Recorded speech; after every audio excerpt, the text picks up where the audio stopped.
میرا ایک مقدمہ ایک عدالت میں تھا اور میں بڑا پریشان رہتا تھا اس سے. وہ جج مجھے دیکھتے ہی ہول فول پکتا تھا ہر روز جب بھی پیش ہوتا تھا. ایک دفعہ مجھے خواب میں کسی نے کہا کہ آپ سورہ تغابن پڑھ کے جائیں.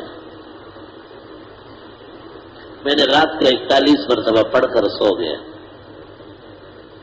سحری میں اٹھا 41 مرتبہ پھر پڑھی. سنتوں میں بھی پڑھی اور فجر کی نماز کی پہلی رکعت میں پڑھی. دوسری میں سبح اسم ربک الاعلی پڑھی. عدالت جاتے جاتے پہنچتے پھر میں نے 41 ہم 12 پہ جوڑ دو. خدا کی قسم لا الہ الا اللہ محمد الرسول اللہ. جیسے میں پیش ہوا مجھے ایسا دیکھا کہ مولانا آج آپ کے حق میں فیصلہ ہے اور آپ سے 2 سال کی معافی مانگنی اور یہاں تک کہ فیصلہ لکھا سب کچھ کیا ہو. مجھے کہا آپ کو میں اپنی گاڑی میں گلشن چھوڑ کے آتا ہوں. جج گیا. میں نے کہا اللہ اس صورت میں آپ نے کیا کمالات رکھے اور ہم اس سے نادان اور بے خبر ہیں.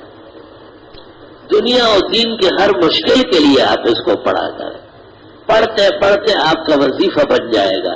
پھر اس کو آپ پڑھیں گے تو آسمان و زمین آپ کے کہنے سے ہلیں گے حرکت کریں گے. یاد رکھنا بھولنا نہیں.